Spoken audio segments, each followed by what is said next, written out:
Assalamu alaikum wa rahmatullahi wa barakatu. ‘Yan uwa ina mana barka da wannan lokacin cikin nishaɗi da fara'a da jin daɗi da godiya Allah nake mana fatan alkhairi musamman a final result da aka fitar na cewa ɗan takarar shugaban ƙasa na jam'iyyar APC Bola Ahmed Tinubu ya lashe zaɓe.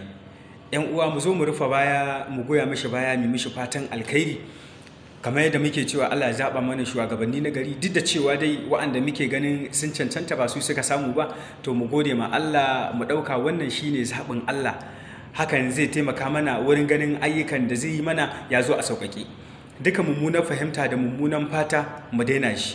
Idan muka yi mu shugabanni mummunan fata akan me yake dawowa.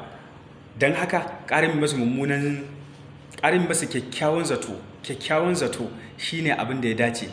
Gwamna Rabi'u Musa Kwankwaso da Atiku Abubakar da kuma Peter Obi duk mu rungumi kaddara da su da mutanensu.